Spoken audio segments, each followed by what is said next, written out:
I'm going to marry the woman I cheated on you with, and I want a divorce.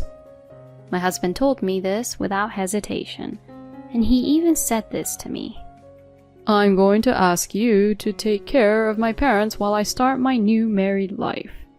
What? Please, take care of us, Carol. My in-laws, who don't blame their own son for having an affair, wants to rely on me. I can't be with these insane people. So then I told them something. Then my in-laws turned pale and got down on their knees to me with all their might. I am so sorry. My name is Carol. I'm a 40-year-old part-time housewife. My husband and I have been married for about 16 years. We met through work. We are colleagues in the same company. We worked together on the same projects, went out for drinks, got to know each other better, and ended up dating. My husband was 2 years older than me, and at the time he seemed to be very mature.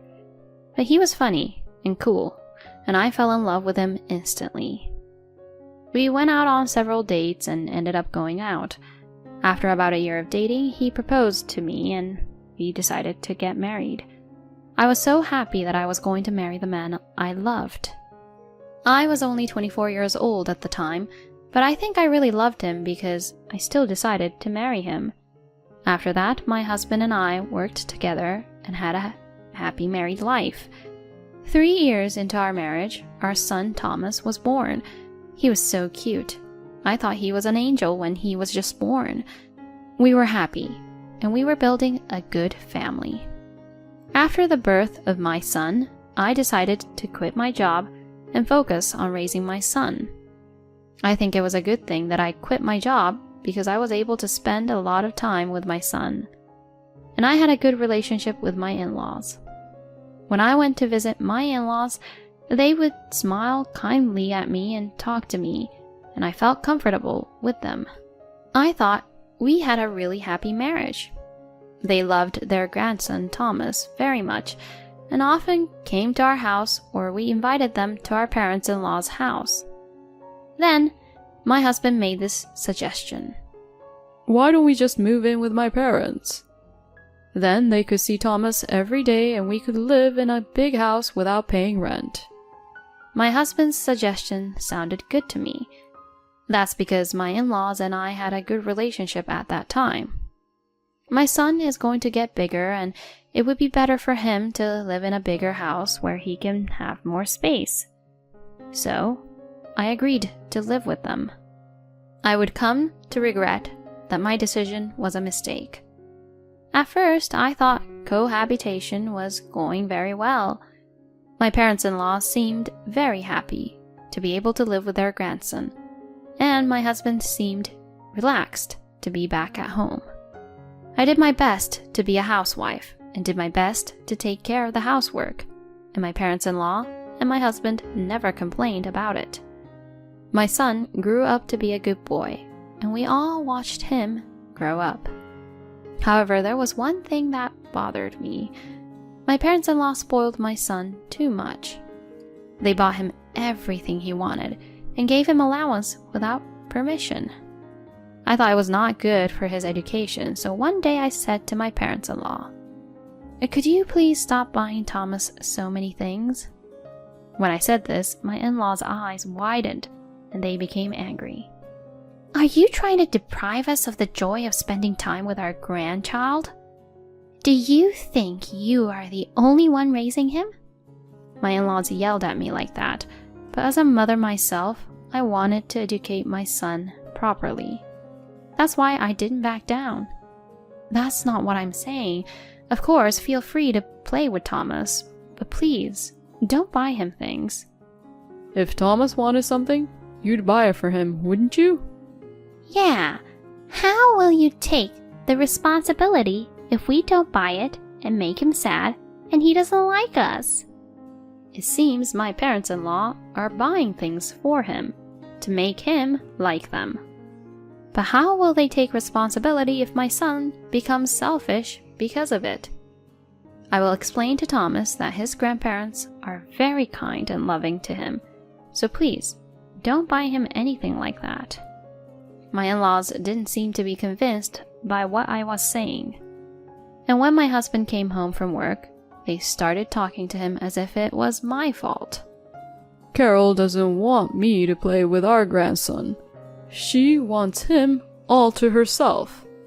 How dare she do this to us? I was surprised to hear my in-laws say something completely different. And my husband took them at their word. What's the meaning of this? Are you being mean to my mom and dad? Wait a minute, I didn't do anything like that. I gave my husband a good explanation. I told him I wanted them to stop buying too much stuff for the sake of our son's education.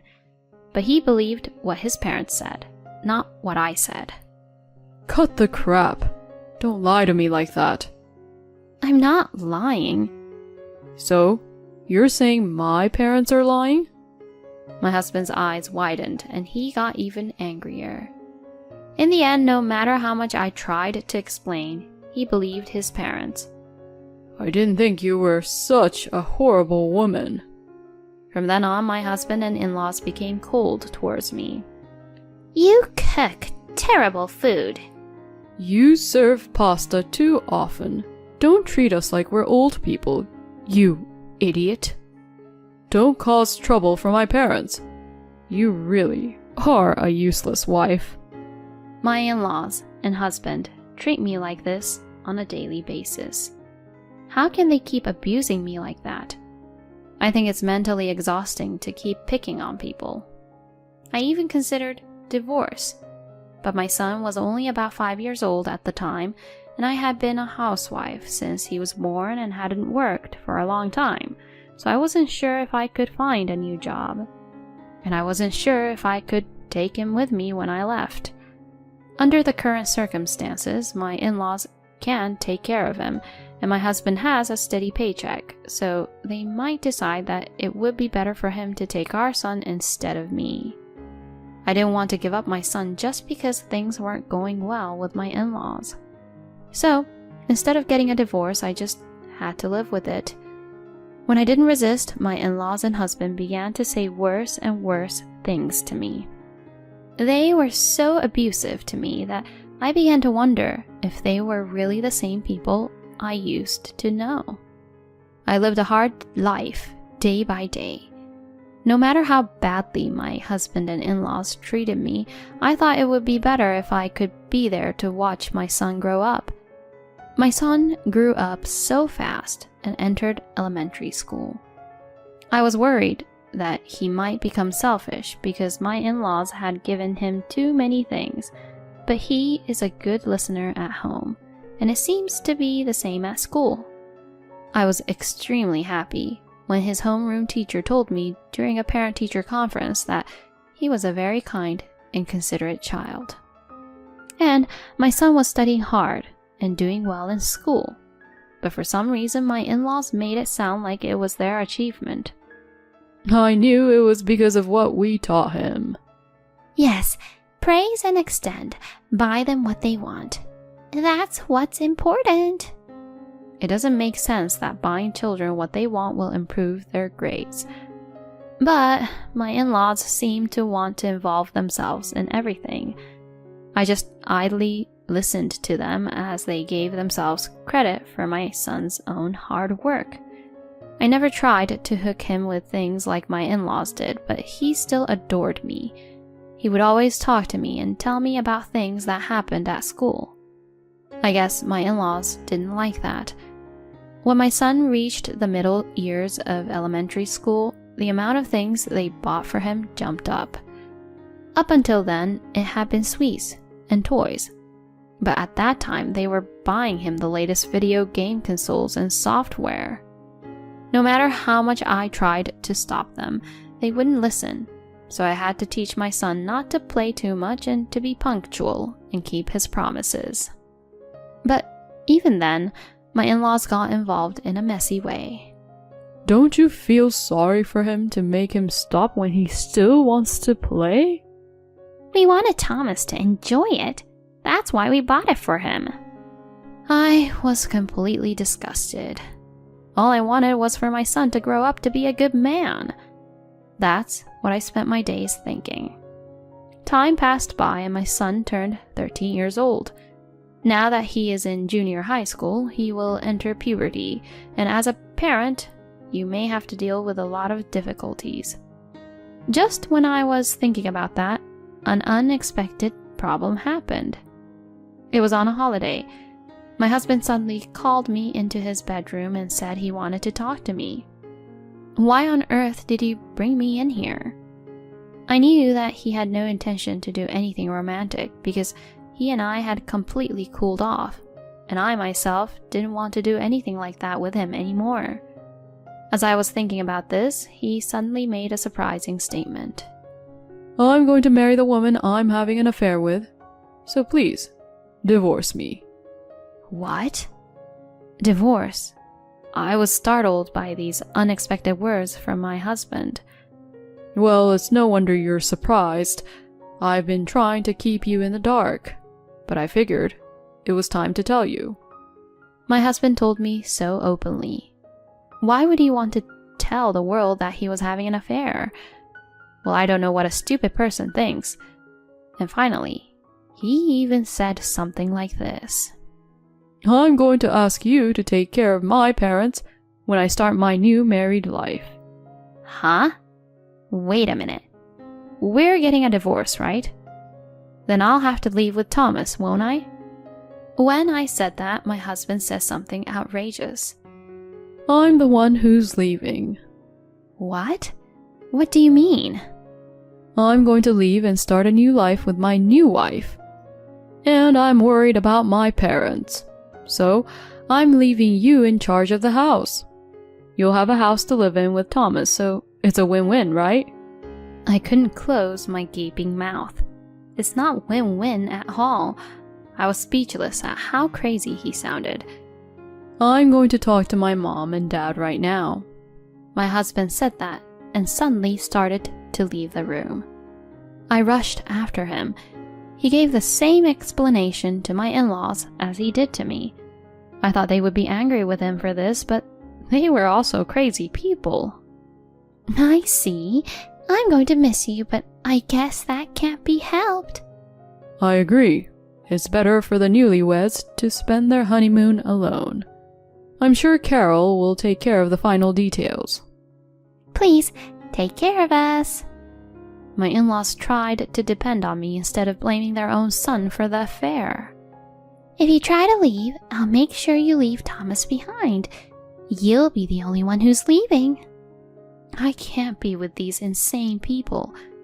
So, I told them something. I'm telling you, since it's my husband's fault, I'm entitled to alimony. And there's a good chance I'll get custody of my son too. What do you mean? My husband committed adultery. Normally, the custody goes to the non-adulterer. In addition, the mother usually gets custody. Wait a minute. Then you'll take Thomas and leave?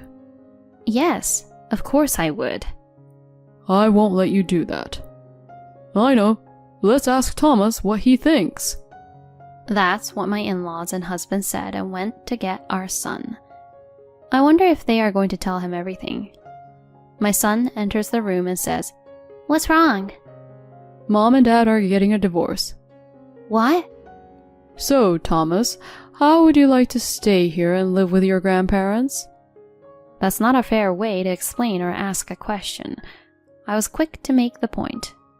You better explain to him that we're divorcing because you cheated on me. When I said this, my husband and in-laws were in a panic. Thomas is just a junior high school student, you idiot. Yes, that's right. You're going to make him go into shock. My in-laws and husband were blaming me, but before I could say anything back, my son opened his mouth. Dad, you're the one who caused the shock. Why are y'all blaming Mom? I mean, I could hear you guys arguing earlier. So, you were asking who I would go with if you get a divorce, right? I'd go with Mom, of course. Thomas, why? Don't you want to live with Grandma and Grandpa? You guys are nice to me, but you're horrible to my mom. To be honest, I can't forgive you for that. I despise you guys for not blaming Dad and not protecting Mom. Despise? My in-laws looked shocked. Anyway, I have one answer for you. I'm leaving here with my mom. I'm going to protect her from now on. Thomas. I was so happy that my son was on my side. Then, my in-laws turned pale and got down on their knees as hard as they could towards me. I am so sorry. I apologize. So please, don't leave this house. I don't want to leave my grandson. My in-laws pleaded with me like that. My husband also begged. Please, if you guys don't stay here, my plan. My son and I were not going to give in at any cost. Thomas and I will no longer have anything to do with you.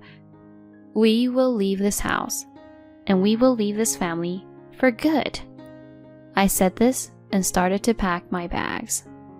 My son joined me in packing his bag with only what he needed for the time being. Where are you going? My parents' house. If you go to your parents' house, Thomas will have to change schools. Wouldn't you feel sorry for him? My husband said something like that and tried to keep us here until the end. But then my son said to him, I'd rather change schools than stay in this house forever. Dad, you should first be sorry for what you've done to this family, having an affair. Do you have any idea the damage you've done? My son was trying hard not to laugh at the ridiculousness of it all. My husband was speechless and pale.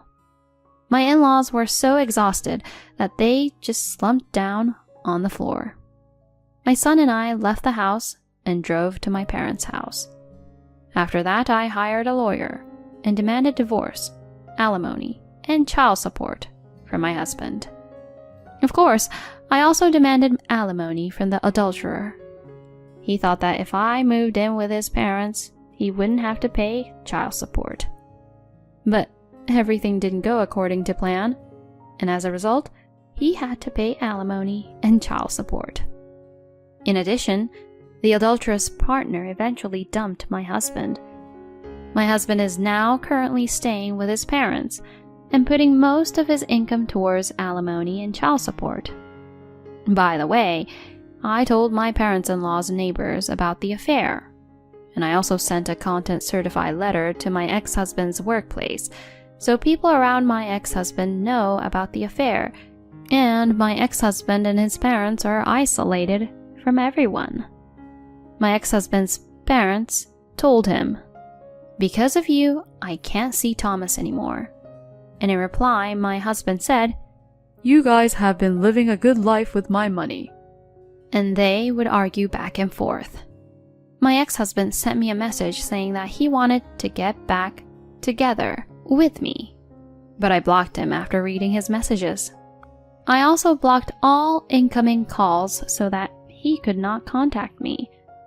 Then I moved back to home with my son and started working as an office worker for a company that my father knew. Now, I am raising my son as a single mother with the support of my parents. My son is still the same kind-hearted boy that he was after all that happened, and he seems to be adjusting well to his new school. I will continue to work as hard as I can and watch over my son's growth.